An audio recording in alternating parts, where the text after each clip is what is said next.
श्रोतागण, आज मैं आप लोगों के बीच और आप लोगों के को सत्संग के प्रभाव के बारे में, सत्संग सुनने से क्या होता है, सत्संग सुनने से क्या फल मिलता है, उसके बारे में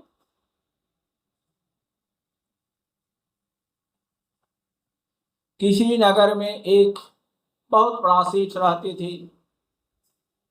उनको 7 बेटा था। 7 बेटा में 6 का शादी हो चुका था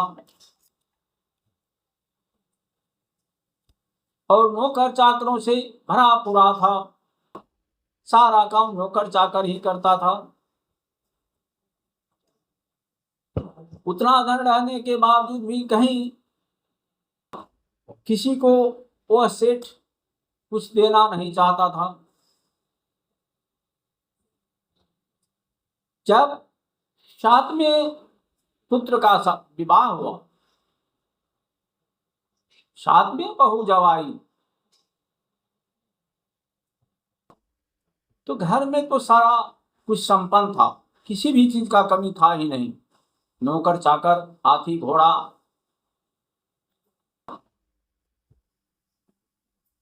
लेकिन छवो जेठानी को और अपने सास माँ को ऐसे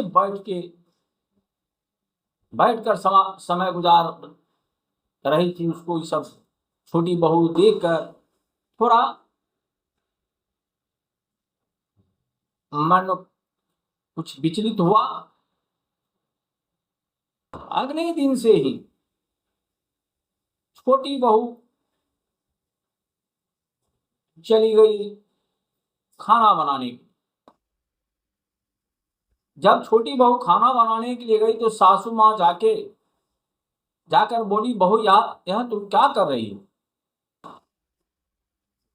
खाना बनाने में तो तुमको दिक्कत होगा, हाथ जल जाएगा। छोटी बहू बोली, माँ जी, अगर मैं अपने हाथ से सारा भोजन बना लूंगी और सारे जितने हमारे परिवार के लोग हैं, बाहर से आदमी आएंगे, नौकर चाकर है, सब मिलकर अगर खाएगा, सबके आत्मा को शांति मिलेगी। तो आप बताइए कि उस खाना से जो सभी आदमी के आत्मा को शांति मिलेगी तो हमें कितना पुण्य होगा। यह सुनकर सास को हुआ, भाई हमारी बहू ठीक कर रही है। वह सास मन में ठान ली कि कल से मैं ही खाना बनाऊंगी। कल होके बहू से पहले जाकर खाना बनाने लगी सास माँ को देखकर 6 जेठानी पहले से जो थी, 6 बहू, वह सोचने लगी, अरे बाप रे, यह तो छोटी बहू आकर सब पुण्य ले लिया, अब जो बचा वह हमारी सासू माँ ले रही है, हम लोग कहाँ कब लेंगे पुण्य। अब हर दिन बारी बारी से अपना जो पहले उठती थी जाके खाना बना लेती थी। अब छोटी बहू को हुआ कि अरे हम क्या करें, हमारा तो खाना बनाना छीन लिया। अब वह क्या करने लगी, वह सोची अब ऐसे नहीं होगा, अब मैं गेहूं ही पीसती हूँ। एकदम सवेरे उठ के जाके, पहले जमाने में जाता चलता था, उस जाता में गेहूं पीसने लगी। जब सासू माँ की नींद खुली तो सासू माँ देखी हमारी छोटी बहू गेहूं पीस रही है चक्की में। तो जाके वह सासू जाके बोली बहू से, बहू अरे तुम्हारे हाथ में तो फोका हो जाएगा। छाले पड़ जाएंगे। या क्या कर रही हो? नौकर चाकर आएंगे तो गेहूं पीस देंगे। तो छोटी बहू बोली, माँ जी आप ये बताइए कि खाना तो कोई बना देता है, आप भी आपसे छीन के आप बना लिए, जेठानी बना रही है, तो अब मैं क्या करूं? तो अब मैं अगर गेहूं ही पीस देती हूँ, उस गेहूं से ही इतना खाना बनेगा, और खाना बनेगा और सब आदमी खाएंगे। तो आप खुद बताइए, रोटी बनाने वाले से तो ज्यादा हमको पुण्य होगा। यह सुनकर सासू माँ को, वह ठीक कहती है हमारी बहू। दूसरे दिन सासू पहले उठकर चक्की में गेहूं पीसने लगी। जब छो जेठानी छो बहू का नींद खुला तो देखती है कि अरे हमारी सासू माँ तो गेहूं चक्की में पीस रही है, ये भी पुण्य ले रही है। अब हम लोग दूसरे दिन बहू आके पीसने लगी। कुछ बहू खाना बना रही है, कुछ बहू गेहूं पीस रही है। लेकिन अब सब बहू के दिमाग में हो गया कि अब पुण्य तो लेना है। बारी बारी से सब अपना अपना बिछावन सवेरे एकदम सवेरे छोड़ना शुरू कर दी। और वह चाहती हम पहले उठकर हम ये काम कर लें, वह चाहती हम उठ के वह काम कर लें। जब छोटी बहू की चक्की भी छूट गई तो छोटी बहू सोची अब मैं क्या करूं, अब कौन सा काम करूं जिससे पुण्य हो। अब छोटी बहू सोची क्यों नहीं हम झाड़ू ही लगा दूं, जिससे कि सवेरे उठ के झाड़ू लगा दूंगी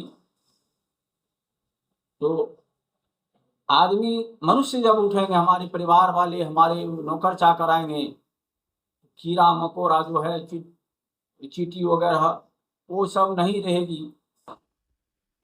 अगर रहेगी भी तो उन लोगों के पैर तले दब के मर जाएगी।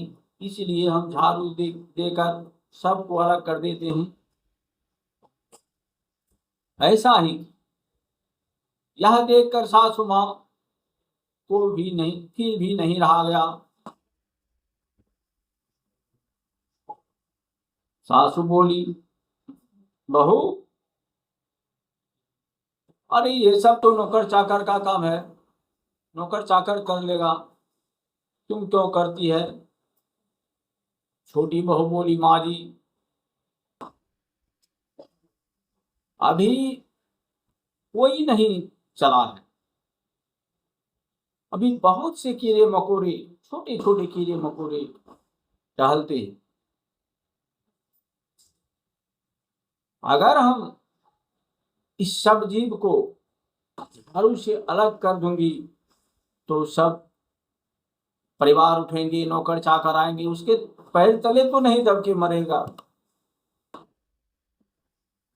अगर ये सब जीव जिंदा रहेगा, हम बचा लेंगे, तो बतलाइए ये इतना जीव हमें क्या आशीर्वाद देगा, इससे हमें क्या पुण्य होगा, आप खुद समझ सकते हैं। अब सासू को हुआ कि बात तो सही है। अब दूसरे दिन सबसे पहले उठकर सासू ही झाड़ू देना शुरू कर दिया।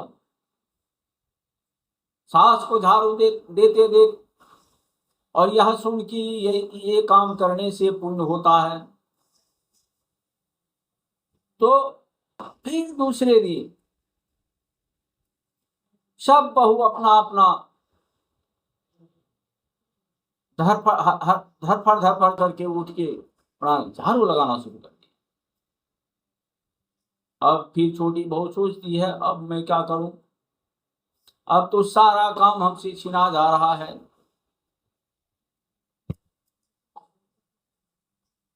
तब लास्ट में एक काम और सूझा कि भाई सबके लिए मैं पानी ही कुएं से निकाल के रख दूं तो कितना अच्छा होगा, सभी आदमी पिएंगे, सबका आत्मा शांति होगा, उससे हमें कितना पुण्य मिलेगा, बहुत पुण्य मिलेगा। सवेरे उठकर जितना भी बाल्टी ड्राम वगैरह था सब में पानी भर कर रख दी। सास जब देखी तो सास जाकर छोटी बहू से बोली, बहू तुम ये सब क्या करती रहती हो? रस्सी खींचने से हाथ में फोड़ा हो जाएगा, हाथ छिला जाएगा।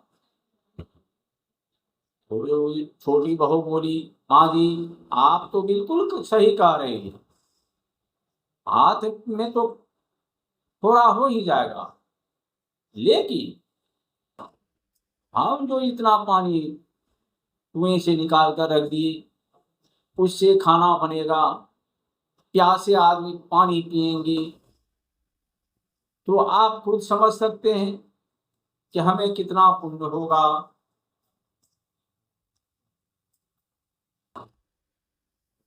तो अगले दिन सासू माँ अपने भीड़ गई पानी निकालने।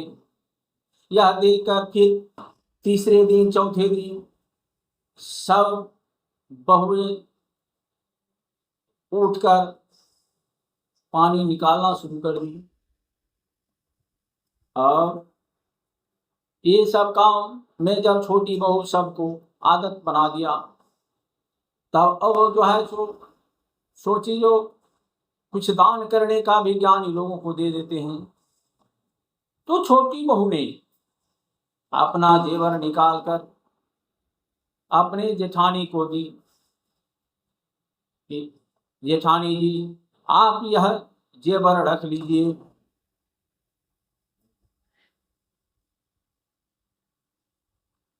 तो सासू ने देखी कि छोटी बहू अपना जेवर जेठानी को दे रही है, तो बोली, बहू यह जेवर तो तुम्हारा है, तुम पिन्हो, तुम रखो। तो छोटी बहू बोली, माँ जी यह जेवर किस काम का? अगर मैं जेठानी को दे देता हूं, जेठानी को दे देती हूं तो जेठानी को पिन्हेगी, रखेगी, तो हमें भी पुण्य होगा।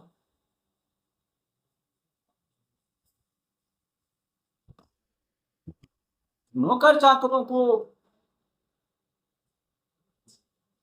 कपड़ा देती हूं, उससे पुण्य हो। यह सुनकर सासू मां को हुआ कि मैं भी नौकरों में कुछ कपड़ा बांट दूं।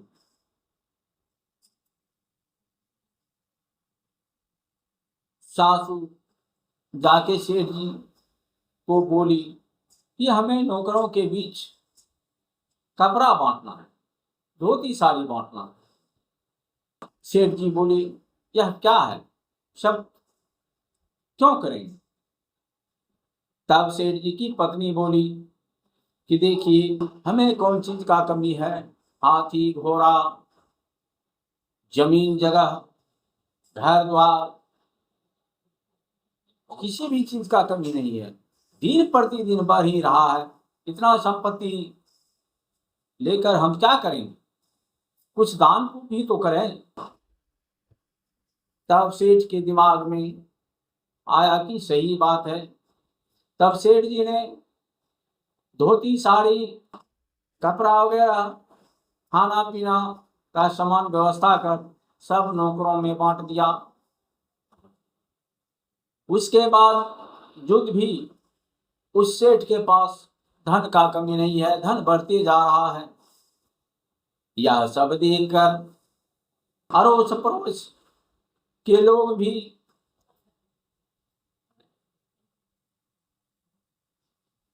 जागृत हुए कि दान पुण्य करना कोई गुनाह नहीं है, दान पुण्य करना कोई पाप नहीं है। दान पुण्य करने से पुण्य होता है, धन संपत्ति बढ़ता है। तो उस दिन से उस सेठ के घर वाले तो दान पुण्य करना ही शुरू किए, लेकिन उसके आस पड़ोस के लोग भी दान पुण्य करना शुरू कर दिए, और उस दान पुण्य के प्रभाव से सभी लोग सुखी संपन्न जीवन जीने लगे। तो सज्जनों, वह छोटी बहू आकर सेठ जी के घर को संवार दिए, सुधार दिए। क्यों? तो छोटी बहू को हृदय में सत्संग का प्रभाव था। सत्संग सुनने मात्र से ही मनुष्य का कल्याण होता है, और सत्संग के अनुसार चलने पर तो महाकल्याण होता है। इसलिए सज्जनों, सत्संग सुनना चाहिए और सत्संग का अनुकरण करना चाहिए। बस इतना ही। जय श्री राधे राधे।